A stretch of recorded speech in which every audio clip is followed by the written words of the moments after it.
자, 오늘 사순절의 시작이라는 제목을 가지고 함께 하나님 말씀 나누고, 또 오늘부터 시작되는 사순절, 이 사순절의 시작을 우리가 어떻게 준비할지 말씀을 통해서 몇 가지 알아보고 함께 기도하는 시간 가졌으면 좋겠습니다. 오늘 우리가 이제 성회 수요일 그리고 제 수요일이라고 하는 예배를 우리가 함께 드리게 되는데, 초대교회에서는 이 부활절을 준비하면서 재를 이마에 바르는 예식을 합니다. 그래서 이 재를 이마에 바르는 것으로 시작해서 우리의 죄를 고민하고, 또 주 앞에 회개하고 참회하고, 또 경건한 마음으로 40일의 사순절을 시작하게 되죠. 특별히 초대교회 안에서 죄를 범죄한 이들이 있다면 회개할 수 있는 기간을 정하는 거죠. 또 공동체 안으로 들어와서 중요하게 주님의 사명을 감당할 수 있도록 40일 기간 동안 우리가 회개하고 갱신하고 거룩의 삶을 살 수 있어서, 그래서 부활하신 주님을 맞이할 수 있도록 그 기간을 40일 동안 정하게 됩니다. 초대교회 이런 전통을 이어받아 가지고 부활절을 준비하는 사람들, 특별히 세례를 준비하는 사람들, 그리고 죄에 빠진 사람들, 회개하고 갱신의 기간을 주기 위해서 우리가 40일의 절기를 보내게 됩니다. 예수님께서 공생애 시작하기 전에 광야에서 40일 금식하신 사건이 오늘 우리가 읽은 본문의 말씀인데, 교회력을 보면 이 부활절 전에 40일 동안 주님이 사역하시기 시작하면서 40일의 금식 기간을 우리가 보면서 사순절의 기간을 준비하고 행하게 되는 겁니다. 이 사순절의 절기는 대략 한 6세기경에 서방교회를 중심으로 해서 이렇게 공적으로 자리를 잡기 시작합니다. 그리고 뒤에 계속해서 교회들이 부활절을 준비하는 앞에 40일 동안 그 일들을 행하게 되죠. 사실은 주일은 빼고 40일 이렇게 해서 계산을 하는데, 부활주일까지, 오늘부터 부활주일까지는 사실 46일입니다. 주일을 빼고 그리고 계산해서 하게 되죠. 여하튼 40일이라는 이 시간의 시작을 알리는 오늘, 우리가 어떤 믿음과 신앙을 정비해야 하는지 우리가 몇 가지 말씀을 통해서 고민해 보고, 우리의 삶을 주님 부활하시는 그 날, 그리고 또 우리에게 놀라운 은혜를 주시는 그 날을 기대하면서 우리 신앙의 삶을 점검해야 하는 겁니다. 40일 동안의 예수님의 고난과 죽음을 생각하고, 또 기도하고, 말씀 보며 묵상하고, 그리고 주님이 걸었던 그 동행의 삶을 우리가 걸어서 우리의 삶을 고쳐내는 겁니다. 그 영적으로 충만한 사순절 기간, 그리고 또 조심해야 될 일들을 점검하고 시험에 들지 않도록 우리가 내 삶을 정비하는 것, 그 기간이 40일의 기간이라 할 겁니다. 그냥 보내는 시간이 아니라 분명히 우리가 삶을 점검해야 합니다. 우리의 삶을 점검해서 하나님 보시기에 합당한 그리스도인으로, 신앙인으로 삶을 바꾸어내어야 하는 겁니다. 성경은 40일이라는 이 40이라는 숫자를 굉장히 중요하게 생각합니다. 40일 하면은 뭔가 부족함을 채우는 시간이고, 그리고 이 부족함 속에서 깨닫고 은혜를 경험하기 위한 준비의 기간으로 40이라는 숫자를 씁니다. 이스라엘 백성들이 40년간 광야에서 헤매게 되는데, 가나안 땅에 들어가기 전에 40년이라는 그 40이라는 숫자, 그 기간 가운데 그 훈련을 하게 됩니다. 예수님도 사역을 시작하시기 전에 40일간 금식하시면서 충만함의 시간, 채워지는 시간, 은혜의 시간을 갖게 되죠. 우리도 마찬가지입니다. 부활을 준비하는, 부활절을 맞이하는 우리 모두가 다 남은 40일의 기간 동안 우리 신앙의 삶을 점검해야 하는 거죠. 내가 부족한 부분을 다시금 새겨내는 것, 내가 그리스도인으로 부름받은 사명을 다시 갖는 것, 그것이 우리가 해야 될 일들일 겁니다. 이 기간 가운데서 금식하고 기도하고 묵상하는 것, 그래서 주님의 마음을 닮아가는 것, 주님이 생각하는 것을 쫓을 수 있도록 우리 신앙의 삶을 정비해야 하는 겁니다. 요한복음에 보면 특징이 한 가지가 있는데 그 특징이 뭐냐면 중요하게 주고자 하는 메시지가 있어요. 여러 가지가 있겠습니다만은 아버지가 내 안에, 내가 아버지 안에라고 하는 말을 자주 사용합니다. 이 말은 충만함의 증표와 같은 말입니다. 아버지가 내 안에, 내가 아버지 안에, 아버지와 내가 영적으로 일치를 이루는 것, 그것을 요한복음에서 계속해서 설명해내죠. 이 충만함을 이루기 위해서 요한은 먼저 예수님께서 40일간 금식하셨던 이야기들을 기록해냅니다.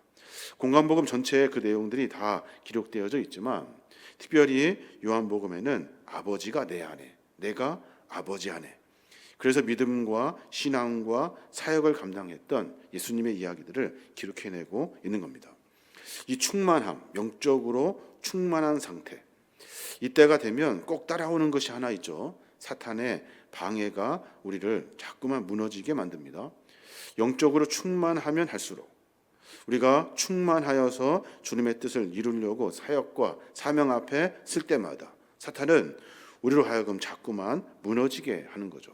오늘 말씀을 통해서 사탄이 도대체 우리의 무엇을 무너뜨리는지, 오늘 예수님이 그 금식하시면서 사탄의 여러 시험을 받게 되는데 사탄은 왜 예수님을 어떻게 하려고, 어떤 것을 무너뜨리려고 시험했는지 그 내용을 같이 한번 찾아보면 좋을 것 같아요. 이 사순절의 여정을 통해서 우리 모두가 다 사탄의 그 감시를 받게 될 겁니다. 또 우리가 영적으로 충만해지면 충만해질수록 사탄은 우리를 자꾸만 무너지게 할 거라는 거예요. 그 무너지는 것들을 이길 수 있도록 정비해야 하는 겁니다. 기도하는 것, 말씀을 읽고 묵상하는 것, 서로 사랑하고 섬기는 것, 이 모든 것들이 다 영적으로 충만하게 하는 방법들인데 그렇게 하면 할수록 사탄은 우리를 무너뜨리려 한다 하는 겁니다. 자, 그러면 오늘 말씀을 통해서 몇 가지만 생각해 봐야 되는데 예수님과 사단이 만납니다. 만나서 사단이 예수님에게 이렇게 시험을 하죠.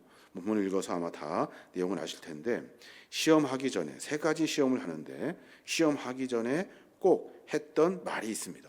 그 말이 뭐냐면 네가 만일 하나님의 아들이라면 이라고 하는 전제를 먼저 깝니다. 네가 만일 하나님의 아들이라면 사단은 우리를 그렇게 실험한다는 거예요. 그렇게 우리를 무너지게 한다는 겁니다.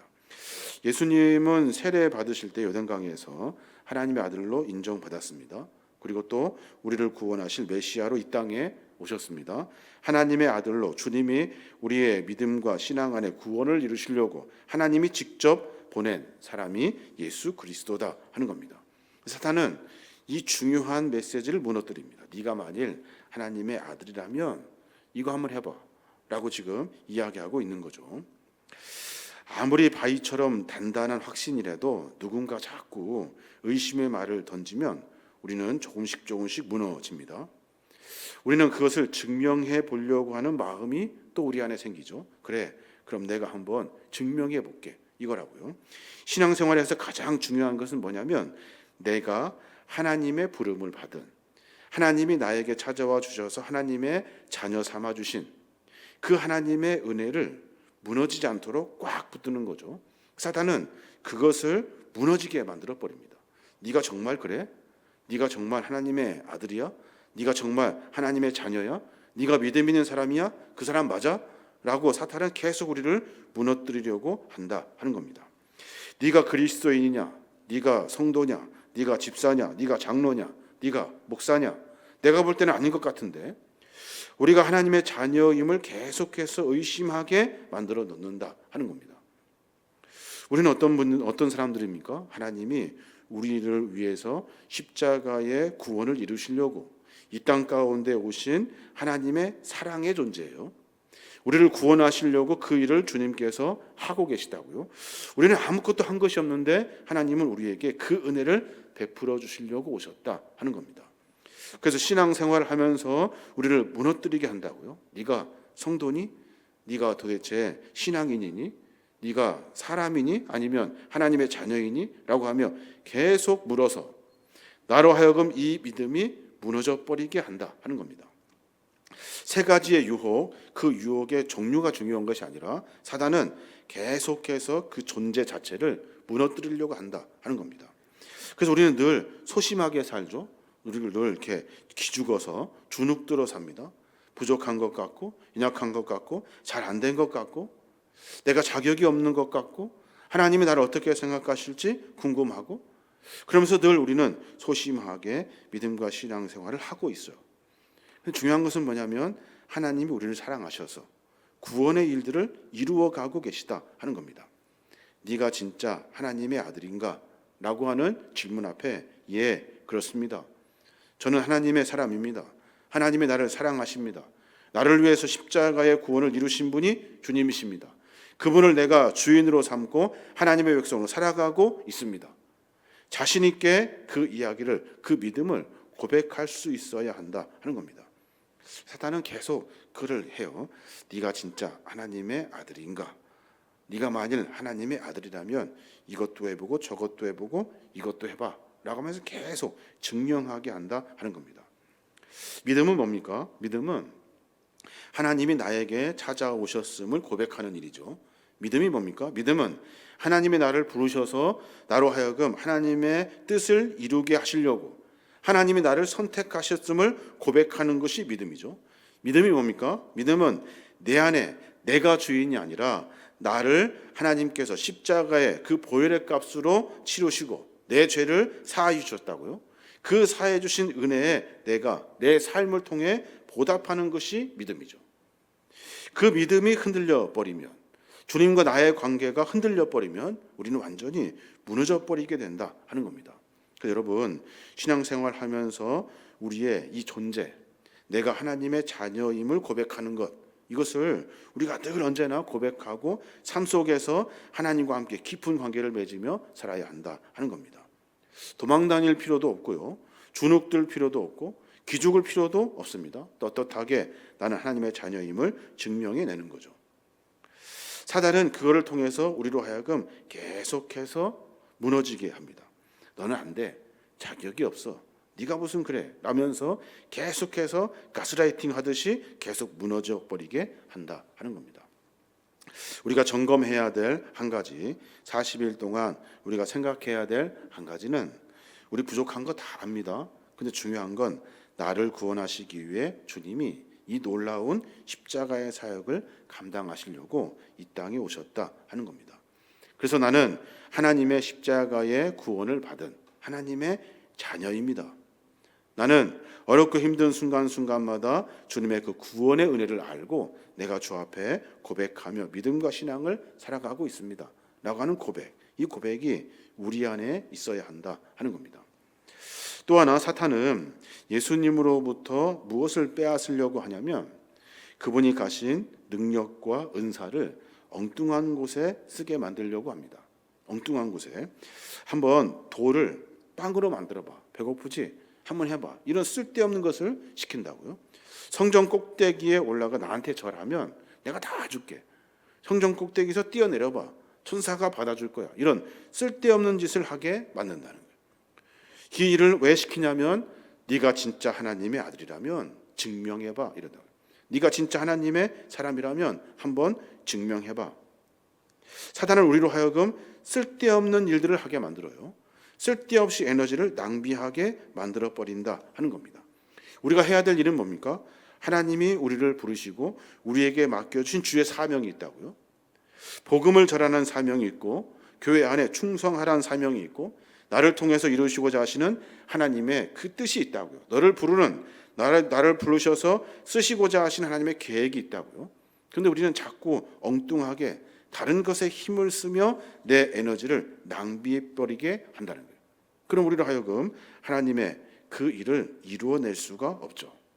나를 증명하느라, 나를 과시하느라, 사탄을 그 유혹에 넘어져서 계속해서 그것 쫓아다니느냐, 내가 하는 에너지를 다 낭비해버리고 만다 하는 겁니다. 거짓의 아비인 사탄은 문제의 핵심을 정확히 합니다.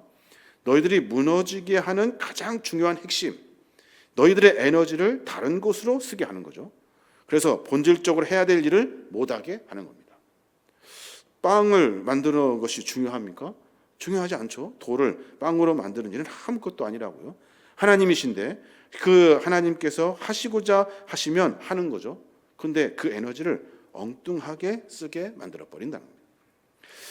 믿음이 단단하면 단단할수록, 믿음 안에서 설려고 하면 설려고 할수록 사단은 우리를 그렇게 유혹합니다. 자꾸 무너지게 하죠.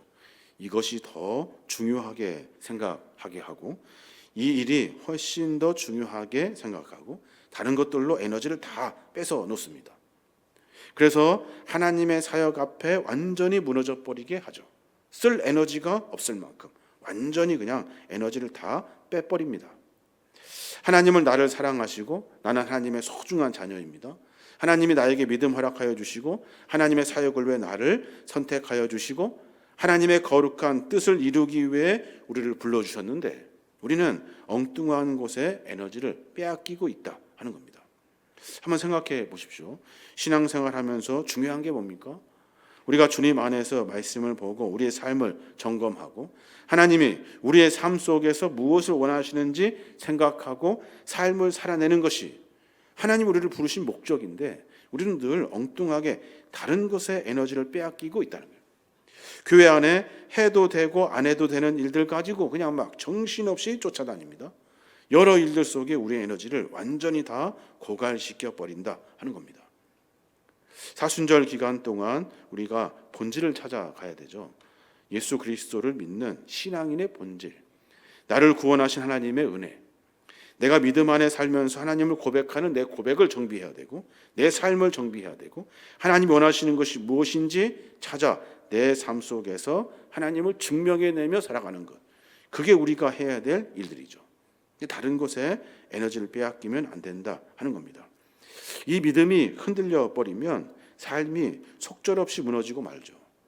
열심히 뭔가 하는 것 같은데, 뭔가 하고 있는 것 같은데 엉뚱한 것에 에너지를 다 써버리고 만다 하는 겁니다. 무엇을 증명하기 위해 내가 사는 것이 아닙니다. 믿음은 내가 믿음을 증명하는 것도 아닙니다. 믿음은 하나님이 우리에게 값없이 주신 거예요. 그 은혜를 고백하는 겁니다. 내가 뭘 해서 증명받는 것이 아니다 하는 겁니다.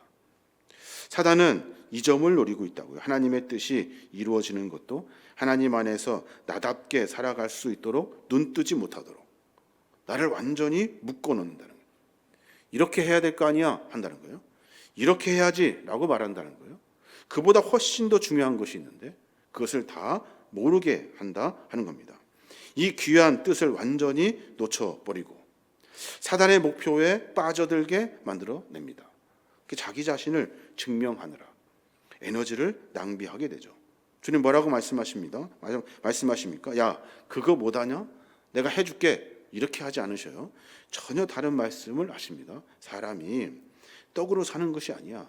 하나님의 말씀으로 사는 거지. 그게 중요한 것이 아니야. 라고 하면서 본질적인 이야기를 하고 계시는 거죠. 우리의 신앙도 마찬가지입니다. 사랑하는 여러분, 본질을 찾아내야 되죠. 애매한 말 아닙니다. 주님이 나를 부르신 본질, 나에게 믿음 갖게 하신 본질, 왜 우리를 하나님의 자녀로 삼아주신지에 대한 고민, 그 신앙의 삶을 살아내는 것이 중요하다 하는 겁니다. 다른 것이 중요하지 않다 하는 겁니다. 또 한 가지 더 생각해 보면 이 복음을 우리가 받아들여야 되는데 내 믿음이 하나님의 은혜로 되었음을 받아들여야 하는데 이게 참 어렵습니다. 왜 어렵냐면 우리에게는 그런 것이 있어요. 내가 뭔가 해야만이, 내가 뭔가 값을 치러야만이 내가 준 것이 있으면 받은 것이 있고 내가 받은 것이 있으면 내가 줘야 될 것이 있다고 생각하는 이 인간의 이런 습성 때문에 이 복음을 받아들이기가 참 어렵습니다. 우리도 마찬가지죠. 말씀 속에 여러 이야기들 속에 십자가의 사랑 우리에게 보여주셨으니 그 은혜 우리가 먼저 받았으니 우리가 주 앞에 보상하듯이 그 은혜를 갚듯이 신앙생활을 해야 된다고 설명합니다. 근데 믿음은 그렇지가 않아요. 우리가 하나님의 은혜를 갚을 수가 없습니다. 하나님 은혜에 대한 우리가 보답을 할 수가 없어요. 하나님 우리에게 그 사랑 보답해라, 나에게 충성해라, 이거 해라 저거 해라 하시려고 십자가의 구원을 우리에게 주신 것이 아니다 하는 거예요. 그 은혜 감사합니다. 하나님이 나에게 십자가의 사랑을 보여주신 그 은혜, 내가 그 나를 위해서 하셨던 그 희생과 그 은혜를 나에게 주셨음을 내가 압니다. 주님 감사합니다 라고 받으면 되는 거예요. 근데 이것을 자꾸 갚으려고 한다고요. 그러니까 복음을 받아들이기가 참 어렵습니다. 복음을 받아들이고 믿음과 신앙생활 하면서 죄 짓는 사람이 있습니다. 여전히 죄 짓습니다. 여전히 넘어집니다. 여전히 실패합니다. 사람들은 손가락질하죠. 은혜를 받았으면서도 왜 자꾸만 죄를 짓는가? 주님이 그걸 알고 그에게 은혜를 베풀어 주신 거거든요. 조금씩 조금씩 바뀌어가는 삶의 이야기들을 그의 삶을 통해서 만들어내려고, 끄집어내려고 그 일을 하고 계시는 거예요. 근데 인간은 인간의 어떤 기준으로 말미암아 믿음의 어떤 대가가 되고 어떤 단계가 있고 그렇게 생각한다는 거예요. 그렇지 않다 하는 겁니다. 사랑하는 여러분, 복음은 우리에게 구원의 은혜를 주시는 십자가의 사랑인데 그 사랑은 값없이 주셨다고요. 값없이. 그래서 그 은혜에 고백하고 내가 주님 안에 살려고 할 때, 놓치지 않고 죄가 아니라 주님과 함께 살려고 할 때, 그때 그것으로 주님은 충분하다 하시는 겁니다. 사단은 우리로 하여금 그걸 요구합니다. 너 은혜 받았잖아. 너 주님이 너의 주인이라면서, 네가 하나님의 아들이라면서, 그럼 뭔가 해야 될 거 아니야. 보여줘봐. 증명해봐. 할 수 있으면 해봐. 못하지? 그러니까 넌 아닌 거야 라고 계속 우리로 하여금 뭔가 하게 만든다는 거예요. 신앙은 그렇지 않습니다. 하나님이 주신 은혜를 고백하는 거죠. 그 고백의 이야기가 신앙의 이야기입니다. 예배할 때도 마찬가지고 기도할 때도 그 고백의 이야기입니다. 말씀 보는 이유도 마찬가지입니다. 하나님이 주신 그 값없는 은혜를 내가 하나님의 그 은혜를 알려고, 깨달으려고, 그것이 믿음과 신앙의 생활이죠. 그게 우리가 살아야 될 신앙의 삶의 모습이다 하는 겁니다. 뭘 증명하려고 하는 것이 아니다 하는 겁니다. 사단은 우리를 자꾸 무너지게 합니다. 우리를 자꾸 본질에서 멀어지게 합니다. 무엇을 자꾸 증명하라고 하고 뭘 자꾸 해야 된다고 생각합니다. 그리고 그거 하지 못하면 마치 믿음도 없고 신앙도 없고 자격도 없는 것처럼 설명하고 말합니다. 네가 만일 하나님의 아들이라면, 네가 만일 믿음을 가진 사람이라면, 네가 만일 직분자라면 야 이렇게 해야 될 거 아니야, 저렇게 해야 될 거 아니야 라고 잔소리한다는 거예요. 그럼 어떻게 됩니까? 우리는 본질을 벗어나게 되죠. 그 은혜에 대해 감사와 고백이 우리 안에 사라집니다. 무언가 하려고 하기 때문에 그래요. 한번 가만히 고민해 봤으면 좋겠습니다. 사단은 우리에게서 무엇을 빼앗고 우리가 더 약해지고 나약해지게 하는 것이 사탄의 계략이죠. 작전입니다. 무엇을 약하게 합니까? 뭐 돈을 빼앗아 갑니까? 아니면 자리를 빼앗아 갑니까? 그런 것들은 하나도 중요하지 않습니다. 본질을 빼앗아 갑니다. 본질. 주님이 나와 어떤 관계인지 그 본질을 빼앗게 합니다. 그리고 에너지를 엉뚱한 곳에 쓰게 합니다. 그것이 더 중요하게 생각되게 하고 그것 안 하면 큰일 나는 것처럼 말합니다. 믿음의 본질은 십자가의 사랑인데 그것을 한 번도 생각하지 못하게 한다는 거예요. 또 하나, 하나님은 우리를 사랑하셔서 우리에게 찾아와 주셨습니다. 그 일을 이루시려고 하신다고요. 근데 그 은혜를 새카맣게 잃어버리게 합니다. 그 은혜 받았다면서 네가 뭘 해야 될 거 아니야 하면서 방향을 틀어 그쪽으로 몰아간다는 거예요. 그래서 결국에는 하나님의 사역을 감당하지 못하게 하는 거죠. 40일 동안 우리가 해야 될 일들을 한번 가만히 점검해 봤으면 좋겠습니다. 사랑하는 여러분, 하나님이 나에게 주신 그 자녀의 은혜, 그 은혜를 잃어버리지 마십시오. 나는 하나님의 자녀입니다. 내가 고백하는 순간 그것으로 충분합니다. 이 고백이 우리의 진짜 고백이 될 수 있도록 우리의 신앙의 삶을 정비하십시오. 또 내가 할 수 있는 일들이 있다면 그것이 다른 것에 에너지를 뺏기지 아니하도록 하나님이 무엇을 원하시는지, 하나님의 마음은 어디에 있는지 깊이 고민하셔야 됩니다. 그래야 우리 신앙의 삶을 바르게 살아갈 수 있습니다. 또 우리는 하나님의 자녀잖아요. 자녀의 은혜를 하나님이 값없이 주셨어요. 갚을 일이 아니라 그 은혜를 깨닫는 겁니다. 아는 거죠. 그 은혜에 고백하는 거예요. 그렇습니다. 나는 아직 죄인인데, 내 죄는 계속 반복되는데 하나님이 한없는 은혜를 나에게 주셨습니다. 그 십자가의 사랑을 나에게 보여주신 분이 주님이십니다. 내가 또 넘어지지만, 내가 또 죄 가운데 빠져들지만, 하나님, 나에게 찾아오신 그 하나님의 은혜, 그 은혜를 기억하며 다시 일어설 수 있도록 도와주십시오. 내 삶을 고쳐갈 수 있도록 해주십시오 하는 고백이 우리의 고백이 되어야 하는 겁니다. 더 많이 기도하고 더 많이 주님을 고민하고 말씀을 보고 삶을 점검해내는 것, 참 어렵고 힘든 일입니다. 40일 기간 동안 우리가 해야 될 일들입니다. 그래서 우리 믿음과 신앙이 본질을 좀 찾아갔으면 좋겠어요. 40일을 시작하면서 하나님이 나에게 찾아오신 그 은혜를 다시 한번 깨닫고 그 은혜 가운데 우리의 삶을 정비하며 살아가야 하는 겁니다. 그때 이룬 것이 한 개도 없는데, 사람들이 볼 때는 참 우스운 모습인데 하나님 보시기에는 충분하죠. 그 은혜를 우리가 만나야 하는 겁니다. 우리 모두가 다 40일의 시작, 그 시작의 지점에서 우리 신앙을 정비할 수 있는, 고민할 수 있는 우리 모두가 되시길 주님의 이름으로 축복합니다. 아멘.